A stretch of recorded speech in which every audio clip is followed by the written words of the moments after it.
दोस्तों, एक दिन आप अर्ली मॉर्निंग उठते हो, उठकर मार्केट की भारी भीड़ में जाते हो कि अचानक चारों ओर बिल्कुल अंधेरा हो जाता है और आसमान रोजमर्रा से काफी तारों से भरा नजर आता है। लेकिन चांद कहीं दिखाई नहीं देता, बस दिखता है तो सिर्फ तारों से भरा आसमान। सभी लोग डर जाते हैं कि अचानक रात कैसे हो गई। तभी आप टीवी खोलते हो और ब्रेकिंग न्यूज में देखते हो कि जस्ट 8 मिनट पहले ही सूरज गायब हो चुका है और अब धरती आवारा हो चुकी है और धरती अंतरिक्ष की सैर को निकल पड़ी है। ऐसे में दोस्तों, क्या होगा?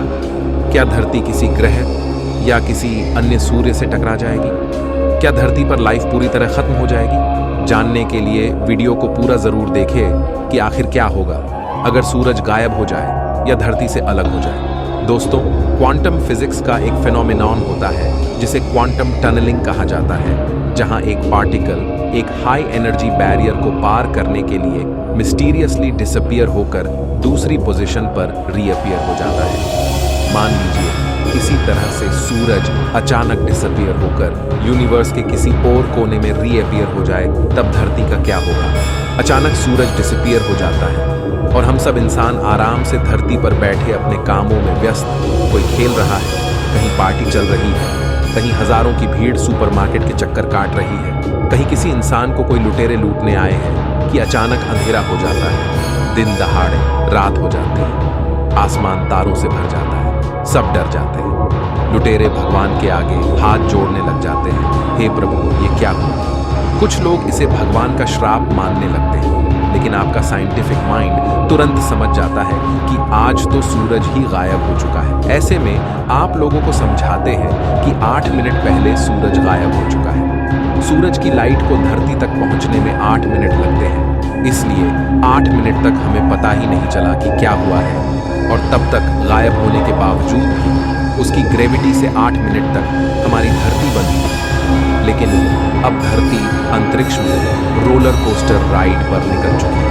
आपकी बातें सुनकर लोगों को कुछ समझ नहीं आता, लेकिन टीवी न्यूज में पता चलता है कि आप सही कह रहे थे। तब आप लोगों को बताते हो कि आप रेगुलर लिमिटलेस चैनल को देखते हो, इसलिए आपको यह पता चल गया। लेकिन लोग परेशान हो जाते हैं कि अब क्या होगा। सबको लगने लगता है कि अब सब कुछ खत्म हो चुका है, कयामत की रात आ चुकी है।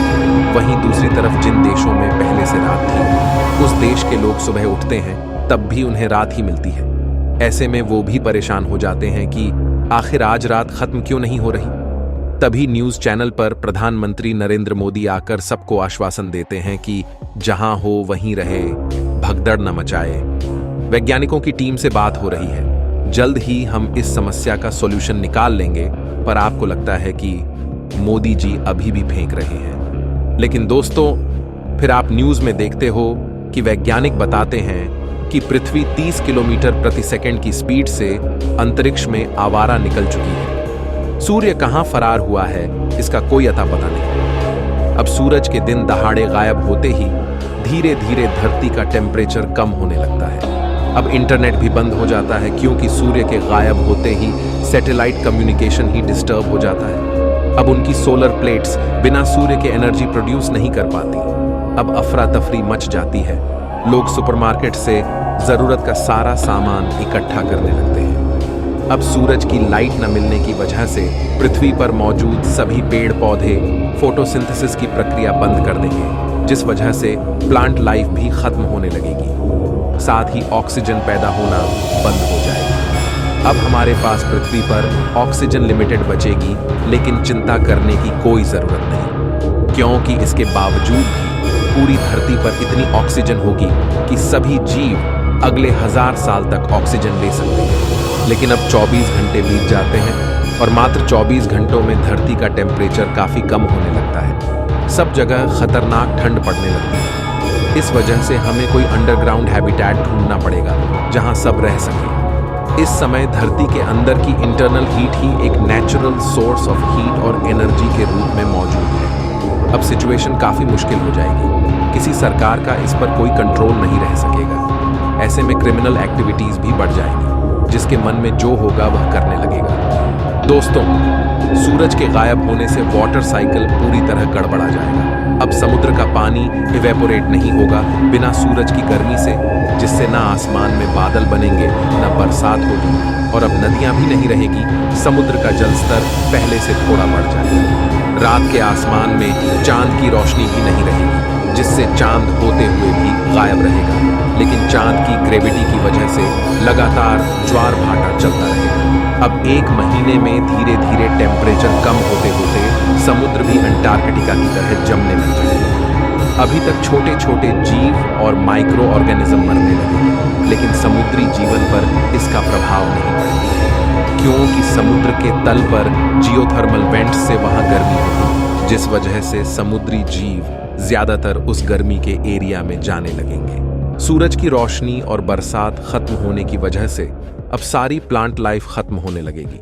प्लांट लाइफ खत्म होते ही शाकाहारी जानवर मरने लगेंगे और बाकी मांसाहारी जानवरों के पास भी कुछ भी खाने को नहीं बचेगा और उनकी भी मौत होने लगेगी। अब सभी जानवरों के मरने से कार्बन डाइऑक्साइड की मात्रा एटमॉस्फेयर में कम होने लगेगी, जिस वजह से धरती की हीट आसानी से अंतरिक्ष की ठंड का मुकाबला नहीं कर पाएगी। अब एनर्जी सोर्स खत्म होने की वजह से सब कुछ तबाह होने लगेगा। हम इंसान भी धीरे धीरे खत्म होने लगेंगे। ऐसे विकराल समय में भी विपक्ष के नेता कहेंगे कि अच्छे दिन कहाँ हैं, अब तो सिर्फ रात ही रात है। ऐसे में दुनिया के सभी नेता अपने बचे कुचे एनर्जी सोर्स यानी न्यूक्लियर और थर्मल पावर प्लांट का इस्तेमाल करके इंसानों के लिए अंडरग्राउंड हैबिटेट्स खोजने में लग जाएंगे और इंसान अपने बचाव के लिए अंडरग्राउंड हैबिटेट में रहने लगेगा। अब दुनिया की अलग अलग बाउंड्रीज का कोई मतलब नहीं रहेगा, सबको अलग अलग अंडरग्राउंड हैबिटेट में रहना पड़ेगा। अब सबसे बड़ी परेशानी होगी खाना, लेकिन यह समस्या आसानी से सुलझ जाएगी।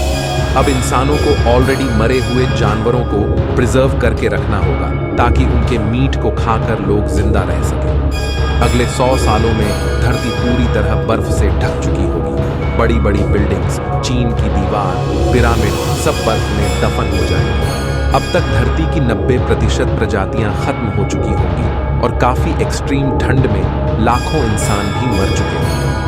अब नेचर उन्हीं जीवों और लोगों को चुनेगी जो इस कंडीशन में सबसे ज्यादा फिट हो, यानी अब नेचुरल सिलेक्शन अपना प्रभाव दिखाने लगेगा। अगर हम इंसान अलग अलग जगह अपनी टेक्नोलॉजी की मदद से सरवाइव करते हैं, तो अब हम इंसानों के अंदर भी नए बदलाव आने लग सकते हैं। 100 साल बाद दुनिया में काफी बदलाव होंगे। अब अगर लाखों साल तक अगर हम सरवाइव कर पाए, तो वो इंसानी प्रजाति जो टेक्नोलॉजी से काफी दूर है और वह प्रजाति जो टेक्नोलॉजी का इस्तेमाल करती है, उन दोनों के शरीर में काफी ज्यादा परिवर्तन आने लगेंगे। इस समय तक हम इंसान न्यूक्लियर फ्यूजन रिएक्टर की मदद से काफी एनर्जी पैदा कर लेंगे, जो हमारी सिविलाइजेशन को बचाने में मदद करेगी और हम आर्टिफिशियल इंटेलिजेंस की मदद से इसी तरह सर्वाइव कर लेंगे। टेक्नोलॉजी से दूर रहने वाले इंसान अगर अब तक सर्वाइव करते हैं, तो हो सकता है कि उनकी एक नई प्रजाति पैदा होने लगे, जिनके शरीर पर लंबे लंबे बाल होंगे,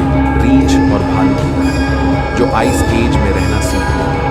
अब धरती पर नए नए विचित्र जीव भी पैदा होने लगेंगे, जिनकी हमने कल्पना भी नहीं की होगी। ऐसे में हम इंसान अपनी टेक्नोलॉजी की मदद से किसी तरह सरवाइव कर लेंगे, लेकिन अंतरिक्ष में हमारी पृथ्वी अगले 1 अरब साल में बिना किसी ग्रह के टकराए हो सकता है किसी दूसरी गैलेक्सी में पहुंच जाए।